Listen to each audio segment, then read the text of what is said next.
नमस्कार दोस्तों, ढोल में पोल चैनल में आप सब मित्रों का हार्दिक स्वागत करता हूं। दोस्तों, आजकल यूट्यूब पर, सोशल मीडिया यानी ट्विटर पर आईएएस के कोचिंग चलाने वाले, दृष्टि कोचिंग चलाने वाले श्री विकास दिव्य कीर्ति जी का कुछ वीडियो क्लिप बहुत वायरल हो रही हैं और उनका कहीं समर्थन भी हो रहा है, कहीं विरोध भी बहुत हो रहा है।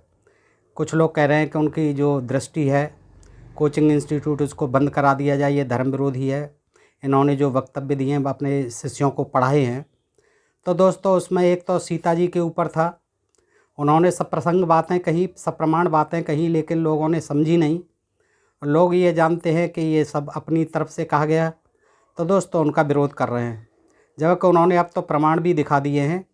सीता जी के लिए रामचंद्र जी ने जो कहा कि कुत्ता जैसे घी को चाट लेता है तो वो खाने योग्य नहीं रहता सीता जी, इसीलिए आप मेरे योग्य नहीं रही। एक तो ये था, बहुत ही विवादास्पद रहा ये क्लिप जो है छोटी सी। और दूसरा जो है एक शंबूक वध है। शंबूक वध जो है उन्होंने वाल्मीकि रामायण के उत्तरकांड से रखा। तो दोस्तों उन्होंने प्रमाण भी दिखा दिया, लेकिन आज लोग हैं कि शंबूक वध तो पहले से ही बहुत विवादित रहा है, चर्चित रहा है और इसके अनेक प्रमाण भी हैं, लेकिन लोग हैं कि मानने को तैयार नहीं होते। वो केवल वाल्मीकि रामायण में मिलता है। वाल्मीकि रामायण को कहते हैं तुलसीकृत रामायण से हटा दिया गया है। वो प्रसंग जो अब नहीं छपता है, पहले छपता था। तो वाल्मीकि रामायण के उत्तरकांड में दिया हुआ है ये शंबूक वध प्रकरण, लेकिन उसको लोग कहते हैं कि ये तो प्रक्षिप्त है। प्रक्षिप्त कैसे हो गया भाई? रामचंद्र जी कहते हैं कि लंका जैसे ही विजय हुई, लंका कांड खत्म हुआ, त्यों ही जो है ये रामायण जो है वाल्मीकि रामायण ख़त्म हो जाती है। तो दोस्तों जब ख़त्म हो जाती है तो राम का राज्य जो था, रामराज जिसे कहते हैं, जिसके बारे में तमाम वर्णन किया गया है और वहाँ पर किस तरह से शासन चलाते हैं, सीता परित्याग भी होता है, तो वो कहानी कहाँ चली जाएंगी? इसका मतलब रामराज का वर्णन नहीं आप नहीं सुनना चाहते हैं। उत्तरकांड में ही तो दिया हुआ है ये सारा चीज़। तो उत्तरकांड में ये है कि ब्राह्मण का पुत्र मरता है और उसको जो है जीता करने के लिए, जिंदा करने के लिए राम पर दबाव बनाया जाता है ब्राह्मणों के द्वारा कि आपके राज में कैसा राम राज है, इसमें जो हमारा पुत्र मर गया और आप जो है देख रहे नहीं है कोई अधर्म कर रहा है। तब जो है वो कहते हैं, तमाम सप्तऋषि वगैरह आ जाते हैं, वो कहते हैं, नारद जी समझाते हैं कि आपके राज्य में महाराज कोई शूद्र जो है तपस्या कर रहा है, ऐसा लगता है। तब रामचंद्र जी जाते हैं पुष्पक यान पर बैठ करके और जंगल में चारों तरफ देखते हैं तो वहाँ शूद्र जो है उल्टा लटका हुआ है। कहते हैं तुम कौन हो? कि मेरा नाम शंबूक है, मैं जाति से शूद्र हूँ, मैं तपस्या करके सदैव स्वर्ग जाना चाहता हूँ महाराज। तो उन्होंने कहा कि ये तो तुम निरर्थक काम कर रहे हो, ये तो तुम्हारे लिए कहीं लिखा ही नहीं है वेद शास्त्रों में कि शूद्र जो है तपस्या करेगा। और उसको रामचंद्र जी अपनी तलवार से मार देते हैं। तो दोस्तों ये उत्तरकांड में है और मैंने इस पर पहले वीडियो बनाया हुआ है और अन्य तमाम भी प्रमाण हैं। जो लोग कह देते हैं, चलो मान भी लिया जाए कि उत्तरकांड वाल्मीकि रामायण का प्रक्षिप्त है, इसे हम नहीं मानते, लेकिन आप अन्य तमाम ग्रंथों के प्रसंगों को कहाँ ले जाएंगे? शूद्र शंबूक की हत्या राम ने की, इसके अनेक प्रमाण मिलते हैं। तमाम प्रसंग तमाम ग्रंथों में दिए हुए हैं। दोस्तों मैंने भी इसकी पड़ताल की, यद्यपि मैं वाल्मीकि रामायण के उत्तरकांड से पहले एक वीडियो बना चुका हूं शंबूक वध पर, जो कि आप लोगों ने बहुत विपुल मात्रा में देखा, आज भी देख रहे हैं। लेकिन इसके अलावा जो आज जो लोग विरोध कर रहे हैं विकास दिव्य कीर्ति जी का, ये कहते हुए कि ये तो कहीं है ही नहीं और वाल्मीकि रामायण में प्रक्षिप्त है। तो चलो दोस्तों, मैंने पड़ताल की, देखा विभिन्न ग्रंथों से, तो मैं आपको संक्षेप में ही ये प्रसंग बता देता हूँ कि कहाँ कहाँ ये प्रसंग और दिए हुए हैं। और जो लोग ये विरोध कर रहे हैं उनको कोई ज्ञान नहीं है, उन्होंने न इन शास्त्रों को पढ़ा है न देखा है। दोस्तों इस तरह के जो है किसी सप्रमाण प्रसंगों का ये जो है विरोध करते हैं, ये निरर्थक है और इनकी जातीय मानसिकता को सूचित करता है। आज उनको पश्चाताप होना चाहिए कि इन ग्रंथों में जो है हमारे साथ, हमारे शूद्र वर्ण के साथ कितने अत्याचार किए गए, कदम कदम पर अत्याचार किए गए और वो ग्रंथों में वर्णित हैं। लेकिन जब हम पढ़ते हैं तो अब वो लीपापोती करना चाहते हैं कि ये सब प्रक्षिप्त हैं। तुलसीदास जी की जो रामचरितमानस है उसमें से निकाल दिया गया है, लेकिन अभी भी कई प्रसंग जो इसमें, जैसे पूज्य विप्र जो वेद विहीना, शूद्रन गुणगन ज्ञान प्रवीणा, ढोल गंवार शूद्र पशुनारी, सकल ताड़ना के अधिकारी। दोस्तों किसी दिन हो सकता है ये भी निकाल दिए जाएंगे। गीता प्रेस गोरखपुर की मेहरबानी हुई तो आगे ये प्रसंग भी निकाल दिए जाएंगे, जैसे कि उससे रामचरितमानस से शंबूक वध और लवकुश कांड निकाल दिया गया। उत्तरकांड जो है उसमें ये नहीं दिया हुआ है। तो दोस्तों आज देखते हैं कि किस तरह से ये अन्य ग्रंथों में मिलते हैं तो देखिए वाल्मीकि रामायण है ये। और वाल्मीकि रामायण का तो मैं आपको बता ही चुका हूँ, उसमें जो है दिव्य कीर्ति जी बता चुके हैं।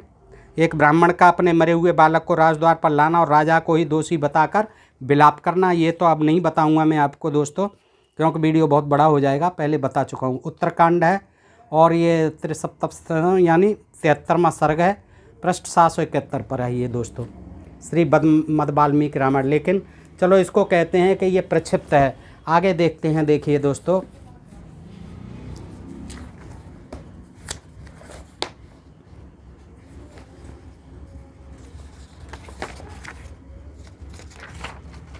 आनंद रामायण है ये। आनंद रामायण भी वाल्मीकि जी की लिखी हुई है और इसमें भी ये प्रसंग मिलता है राज्यकांड में दोस्तों।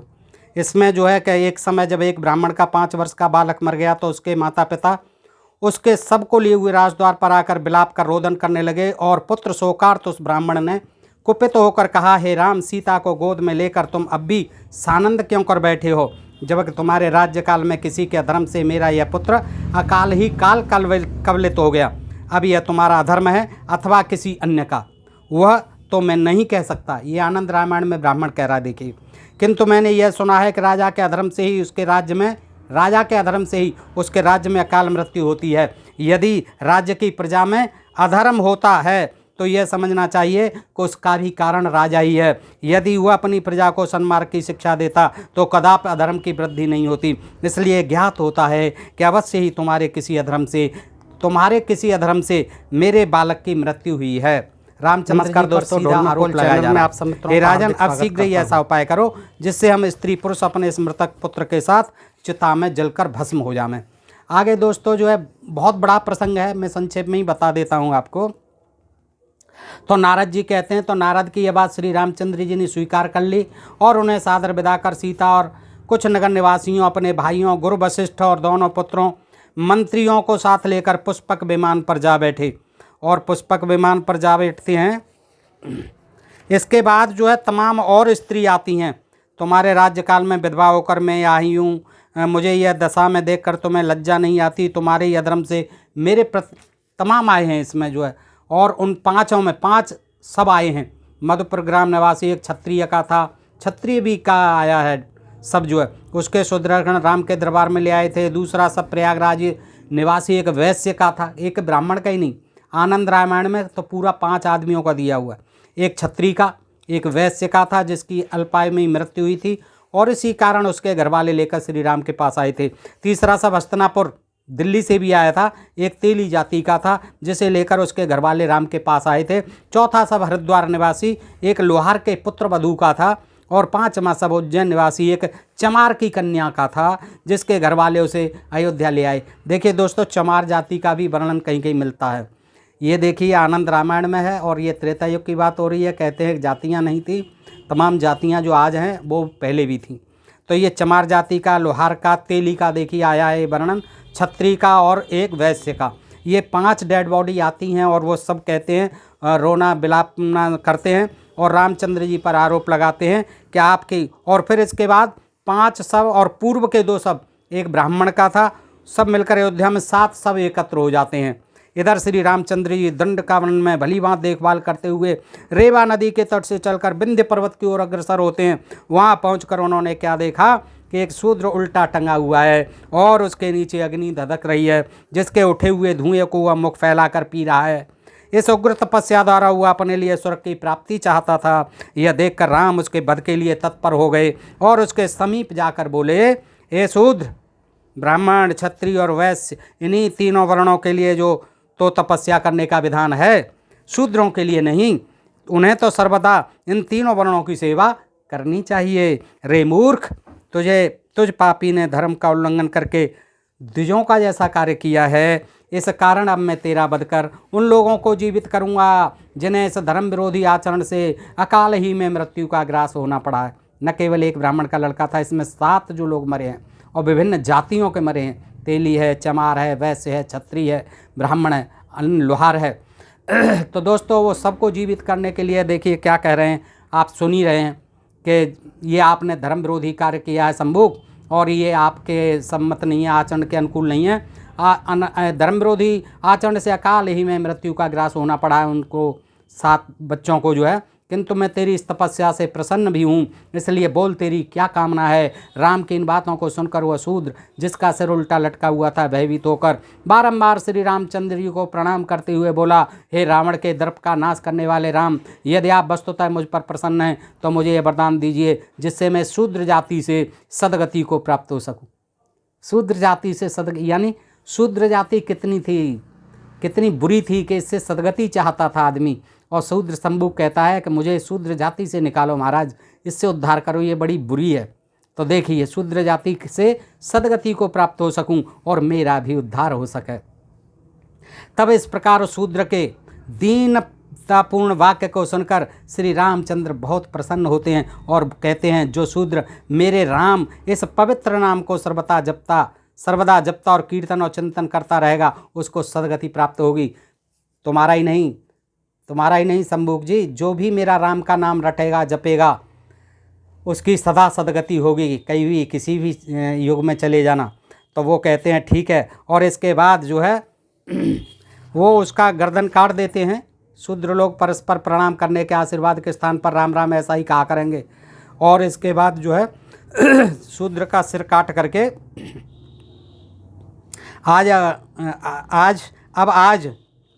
अब आज मेरे हाथों मरकर तुम बैकुंठ धाम को प्राप्त होगे। तब उसने राम से हुआ वर मांगा कि आप सीता तथा लक्ष्मण सहित सर्वदा इस पर्वत पर निवास करें, और जो लोग यहाँ आकर सबसे पहले मेरा दर्शन करके, यानी मेरा दर्शन करके शंभू का, फिर आपका दर्शन करें, उनको मोक्ष प्राप्त हो जाया करे। परंतु भूल से यदि कोई मेरा दर्शन न करके केवल आपका ही दर्शन करे, तब भी उसका उद्धार हो जाया करे। राम ने उसकी यह बात स्वीकार कर उसे अपनी भक्ति का वरदान दिया। उसका वध करके उन अकाल मृत्यु से मरे हुए मनुष्यों को जीवित कर दिया कि जो ब्राह्मण और क्षत्रिय आदि 7 प्राणी अयोध्या में मरे पड़े थे। तो दोस्तों, इस प्रकार से जो है ये आनंद रामायण में है, आप पढ़ सकते हैं दोस्तों। और इसके बाद हम चलते हैं, देखिए उत्तर रामचरित है, ये नाटक है, ये भभूति जी का, बहुत प्राचीन है। तो इसमें भी वर्णन मिलता है दोस्तों। देखिए उत्तर रामचरित में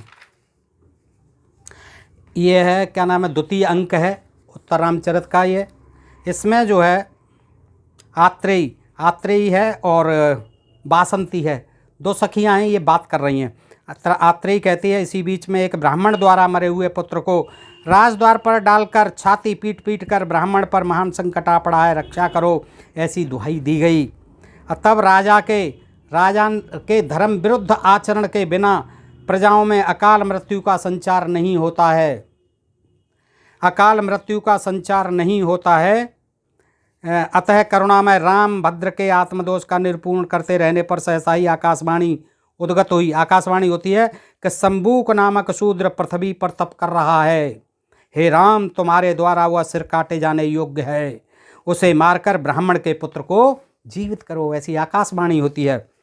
तो ऐसा सुनते ही म्यान से खींची गई तलवार हाथ में लिए जगदीश्वर राम ने पुष्पक विमान पर चढ़कर शूद्र तापस की तलाश करने के लिए सभी दिशाओं विदिशाओं में घूमना आरंभ कर दिया।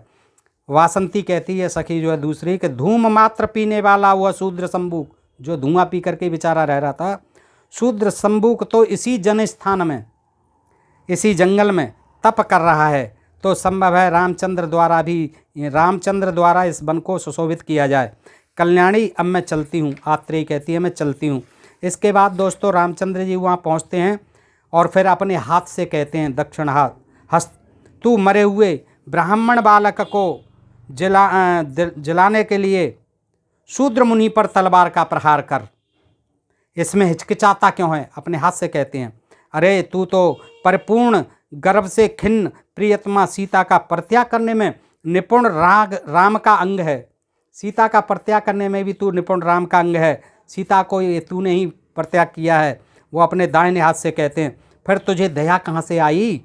तुझ में दया कैसे आ रही है? इधर आकाशवाणी के अनुरोध से लोक आराधन के लिए 2 मृत द्विज पुत्र को जीवित करने के लिए, लोक आराधन के लिए ही मृत द्विज पुत्र को, ब्राह्मण पुत्र को जीवित करने के लिए एक शूद्र किंतु मुनि की हत्या जैसा दारुण पाप कर्म करने के लिए उन्हें विवश होकर उद्यत होना पड़ रहा है। इस स्थिति में उनकी आत्मग्लानि सीमा पार कर गई। वे अपने दाहिने हाथ को व्यंग वचनों से धिक्कारते हुए अपनी ही निंदा कर अपना जी कुछ हल्का कर लेना चाहते हैं।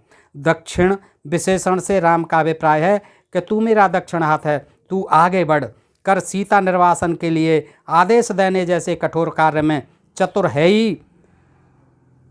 तू इस माने में भी दक्षिण यानी हृदयानुवर्ती रहा कि मैंने गर्भ मरालसा सीता के प्रत्याग की बात सोची ही थी कि तूने हृदयानुगामिता के कारण उचित अनुचित का ध्यान न कर मेरे प्रति दक्षिण रहना ही अपना धर्म समझा। ठीक ही है, आखिर तू भी तो अधम एवं अकरुण राम का ही अंग है।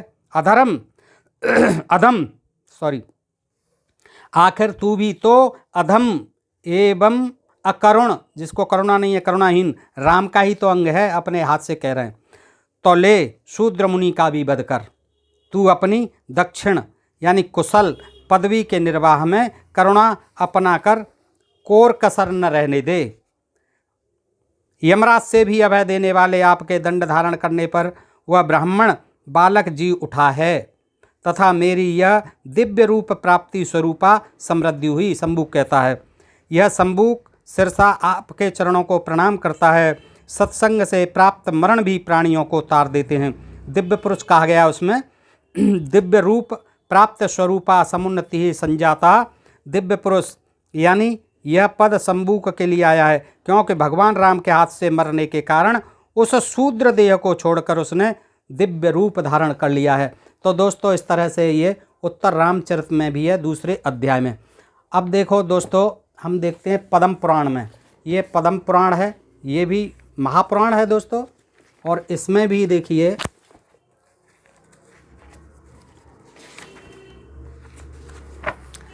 इसमें भी दोस्तों सृष्टि खंड है। देखिए सृष्टि खंड है और 114-115 पृष्ठ है ये पद्म पुराण, गीता प्रेस गोरखपुर। इसमें भी दिया हुआ है श्री राम के द्वारा शंबुक का वध, ये दिया हुआ है इसमें शंबुक का वध, और मैं दे दूंगा इसका जो स्क्रीनशॉट, वध और मरे हुए ब्राह्मण बालक को जीवन की प्राप्ति, इसमें ये दिया हुआ है। और ये बहुत बड़ा प्रसंग है, लेकिन मैं आपको संक्षेप में ही सुना देता हूँ पृष्ठ 115 से कि रघुनाथ जी का वो आ गया अभिप्राय जानकर इच्छानुसार चलने वाला हुआ स्वर्ण भूषित विमान यानी पुष्पक विमान एक ही मुहूर्त में उनके पास आ पहुंचा और हाथ जोड़कर बोला, पुष्पकयान, कि महाराज आपका आज्ञाकारी यह दास सेवा में उपस्थित है। पुष्पक की सुंदर उक्ति सुनकर महाराज श्री राम महर्षि वशिष्ठ को प्रणाम करके विमान पर आरूढ़ हुए और धनुष भाथा एवं चमचमाता हुआ खड़ग लेकर तथा लक्ष्मण और भरत को नगर का भार सौंपकर दक्षिण दिशा की ओर चल दिए। दंडकारण्य के पास पहुंचने पर एक पर्वत के दक्षिण किनारे बहुत बड़ा तालाब दिखाई दिया। रघुनाथ जी ने देखा उस सरोवर के तट पर एक तपस्वी नीचा मुँह किए लटक रहा है और बड़ी कठोर तपस्या कर रहा है। भगवान श्री राम उस तपस्वी के पास जाकर बोले, तापस, मैं दशरथ का पुत्र राम हूँ और कौतूहलवश तुमसे एक प्रश्न पूछता हूँ। मैं यह जानना चाहता हूँ तुम किस लिए तपस्या करते हो, ठीक ठीक बताओ। तुम ब्राह्मण हो या दुर्जय क्षत्रिय, तीसरे वर्ण में वैश्य या शूद्र? तपस्या सत्य स्वरूप और नित्य है। इसका उद्देश्य है स्वर्गादि उत्तम लोगों की प्राप्ति। तप सात्विक, राजस और तामस 3 प्रकार का होता है। ब्रह्मा जी ने जगत के उपकार के लिए तपस्या की सृष्टि की है। तुम्हारा भाव आसुर जान पड़ता है तथा मुझे ऐसा प्रतीत होता है कि तुम द्विज नहीं हो, तुम क्षत्रिय ब्राह्मण वैश्य नहीं हो। अनायास ही महान कर्म करने वाले श्री रघुनाथ जी के उपयुक्त वचन सुनकर नीचे मस्तक करके लटका हुआ शूद्र उसी अवस्था में बोला, नृपश्रेष्ठ, आपका स्वागत है। रघुनंदन, चिरकाल के बाद मुझे आपका दर्शन हुआ है। मैं आपके पुत्र के समान हूँ, आप मेरे लिए पिता के तुल्य हैं। देखिए कितना करुणमयी जो है संबोधन कर रहा है, क्योंकि राजा तो सभी के पिता होते हैं। महाराज आप हमारे पूजनीय हैं, हम आपके राज्य में तपस्या करते हैं, उसमें आपका भी भाग है। विधाता ने पहले से ही ऐसी व्यवस्था कर दी है। राजन आप धन्य हैं जिनके राज्य में तपस्वी लोग इस प्रकार सिद्धि की इच्छा रखते हैं। मैं शूद्र योनि में उत्पन्न हुआ हूँ और कठोर तपस्या में लगा हुआ हूँ। पृथ्वीनाथ, मैं झूठ नहीं बोलता, क्योंकि मुझे देवलोक प्राप्त करने की मेरी भी इच्छा है। कौकुस्थ मेरा नाम शंबुक है। वह इस प्रकार बातें कर ही रहा था कि श्री रघुनाथ जी ने म्यान से चमचमाती हुई तलवार निकाली और उसका उज्ज्वल मस्तक धड़ से अलग कर दिया। उस शूद्र के मारे जाने पर इंद्र और अग्नि आदि देवता साधु साध शुक्रिया शुक्रिया साधुवाद साधुवाद कहकर बारम्बार श्री रामचंद्र जी की प्रशंसा करने लगे सारे देवता। आकाश से श्री रामचंद्र जी के ऊपर वायु देवता के छोड़े हुए दिव्य फूलों की सुगंध भरी वृष्टि होने लगी। जिस क्षण यह शूद्र मारा गया ठीक उसी समय वह बालक जी उठा। तो दोस्तों ये पद्म पुराण पढ़ लेना, इसमें जो है सृष्टि खंड है, ये न मैंने लिखी है न विकास दिव्य कीर्ति जी ने लिखी है, ये जो है पद्म पुराण के लेखक व्यास जी महाराज ने लिखी है। अब दोस्तों देखते हैं, ये संक्षिप्त महाभारत में भी है, महाभारत में भी है ये प्रकरण। शांति पर्व अध्याय 149 में है। शांति पर्व अध्याय 149 में एक श्लोक आता है कि श्रूयते शंभु के शूद्रे हते ब्राह्मण दारकः जीवतो धर्ममासाध्य रामात् सत्यम पराक्रमातः। 62वां श्लोक है। इसका अर्थ है कि राजा के द्वारा दंड दिए जाने के कारण वह शूद्र मुक्ति प्राप्त कर सका। श्रूयते शंभु के शूद्रयते ब्राह्मण दारकः जीवतो धर्मसाध्या रामा सत्य पराक्रमातः। इसमें सम्मुख वध का उल्लेख किया गया है, जिसमें ब्राह्मण पुत्र देवताओं के वरदान से नहीं किंतु राम के धर्म से पुनर्जीवित माना गया है। ये शांति पर्व अध्याय में लिखा हुआ है महाभारत में, और 62 नंबर का श्लोक है दोस्तों। अब जो है सम्मुख वध के बारे में और भी बहुत से प्रसंग मिलते हैं। देखिए इसके बाद जो है कालिदास का जो रघुवंश है उसमें भी भवभूति के उत्तर रामचरित के अनुसार सम्मुख के द्वारा ही, ये तो मैंने आपको बता ही दिया, उत्तर रामचरित के द्वितीय अंक में ये पढ़ा आपने। और इसके बाद जो है पवमचर्यम की कथा है, उसमें जो है ये जैन धर्म का ग्रंथ है, अच्छा बड़ा माना हुआ ग्रंथ है पवमचर्य। और इसके अनुसार जो है खरदूषण रावण का भाई न होकर किसी अन्य विचार विद्याधर वंश का राजकुमार है, जिसने रावण की बहन चंद्रनखा से विवाह किया है। के अनुसार पवमचर्य के पर्व 43 के अनुसार खरदूषण जो कि राम शूर्पणखा के भाई बताए जाते हैं। इसी में दोस्तों शंभु का वो आता है प्रसंग जो है कि रावण का भाई न होकर खरदूषण किसी अन्य विद्याधर वंश का राजकुमार है, जिसने रावण की बहन चंद्रनखा से विवाह किया है। उन दोनों का पुत्र शंभुक सूर्यहास नामक खड्ग प्राप्त करने के उद्देश्य से साधना करता है। ये जो है जैन धर्म का है पवमचर्यम, उसमें ये राम कथा बहुत दी हुई है, पूरी दी हुई है, लेकिन है भिन्न तरीके से। तमाम ग्रंथों में तमाम भिन्न तरीके से हैं ये कथाएं। इसमें क्या है कि खरदूषण रावण का भाई न होकर किसी अन्य विद्याधर का राजकुमार है, जिसने रावण की बहन खरदूषण ने चंद्रनखा से विवाह किया। उसी चंद्रनखा से जो रावण की बहन थी, जिसको शूर्पणखा कहा जाती है, उससे विवाह किया है। और उन दोनों का पुत्र यानी खरदूषण का और शूर्पणखा का पुत्र शंभुक कहलाता है। शंभुक जो है शूर्पणखा का पुत्र है। और सूर्यहास नामक खड्ग प्राप्त करने के उद्देश्य से, न कि मोक्ष प्राप्त करने के उद्देश्य से, कोई उसे सूर्यहास नामक खड्ग चाहिए था, इससे साधना करता है। खरदूषण और चंद्रनखा का पुत्र, कहीं भाई बहन बताई गई है वो रामचरितमानस में और रामायणों में खरदूषण को भाई बताया गया है। तो 12 वर्ष की तपस्या के पश्चात खड्ग प्रकट होता है, खड्ग आता है 12 वर्ष की तपस्या के बाद। और संयोग से लक्ष्मण आ जाते हैं उस समय, जो राम और सीता के साथ वन में निवास करते हैं, वहाँ पहुँच जाते हैं। खड्ग को देखकर वो उसे उठाते हैं। वो तपस्या कर रहा था, 12 वर्ष तक तपस्या की, और सूर्यहास नाम का खड्ग जो है वहाँ प्रकट होता है। लेकिन वहाँ रामचंद्र जी, लक्ष्मण जी और सीता जी भी हैं विद्यमान। तो लक्ष्मण जी की निगाह जो है उस सूर्यहास नामक खड्ग पर पड़ जाती है, और खड्ग को देखकर वो उसे उठाते हैं और पास के बाँस को काटकर शंभु का सिर भी काट देते हैं। बाँस भी लेते हैं और सूर्य वो जो खड्ग प्रकट हुआ है उससे जो तपस्या कर रहा था शंभु, जो शूर्पणखा का पुत्र है, उसके सिर को काट देते हैं। इसमें इस तरह से दिया हुआ है। चंद्रनखा अपने पुत्र से मिलने आया करती है, उसे मरा हुआ देखकर, इसमें नाम जो है शूर्पणखा न होकर के चंद्रनखा है। और देखिए दोस्तों, खरदूषण को भाई ने बता करके उसका पति बताया, रावण का भाई न होकर किसी अन्य विद्याधर वंश का राजकुमार है, जिसने रावण की बहन चंद्रनखा से विवाह किया। तो वो अपने पुत्र से मिलने आया करती थी वहाँ, उसे मरा हुआ देखकर शंभु को वह विलाप करते करते वन में भटकती फिरती है और राम तथा लक्ष्मण के पास पहुँचती है। इस कथा से ये भी सिद्ध होता है कि जिन्हें हम शूद्र कहते हैं, जैसे शंभु को शूद्र कहा जा रहा है, तो ये उन्हीं का वंशज था। खरदूषण का, रावण का और शूर्पणखा का, उन्हीं का वंशज था और उन्हीं को जो है शूद्र भी कहा जा सकता है, माना जा सकता है। असुर और शूद्र वो एक ही बात थी दोस्तों। उन दोनों पर आसक्त होकर तथा दोनों से अस्वीकृत होकर वह अपने पति खरदूषण तथा रावण को लक्ष्मण द्वारा शंभू को वध की सूचना देती है। यहाँ लक्ष्मण ने किया है शंभू का वध इस प्रसंग में, ये पौमचर्यम है। इस प्रकार शंभू को वध राम रावण युद्ध तथा सीता हरण का कारण बन गया है। दोस्तों इसमें और भी हैं प्रसंग जो है इस तरह के, लेकिन उसमें बहुत टाइम लगेगा। तो ये कहना कि ये जो है वाल्मीकि रामायण में प्रक्षिप्त है, वाल्मीकि रामायण में कोई प्रक्षिप्त नहीं है। सब सार्थक कथाएं जो रह गई हैं उनको बताने से, वाल्मीकि जी को बताने से जो विभिन्न प्रसंग छूट गए हैं उस समय, वो बाद में उन्होंने बताए हैं। राम रावण का जन्म कैसे हुआ, राम का जन्म कैसे हुआ, रावण का जन्म कैसे हुआ, विद्युत सुमाली और वो सब राक्षसों का जन्म कैसे हुआ, कुंभकर्ण का जन्म कैसे हुआ, हनुमान का जन्म कैसे हुआ, कैसे उन्होंने सूर्य को निगला, आदि तमाम जो है प्रसंग इस उत्तरकांड में हैं दोस्तों। ये पढ़ने से विदित होता है, लेकिन लोगों का काम है कि जो लिखी पढ़ी बातों का भी वो विरोध करते हैं, क्योंकि उन्होंने न पढ़ा है, न देखा है, न समझा है। तो दोस्तों आज मैंने इसी प्रसंग बस जो है आपके सामने कुछ जो है प्रमाण रखे। बताइए आपको ये प्रमाण कैसे लगे। अगर अच्छे लगे हों तो शूद्र शंभू की जो विवादित प्रसंग बना रखी है उसको जो है दूर करने के लिए अब आवश्यकता नहीं है किसी तमाम प्रसंग प्रमाणों की।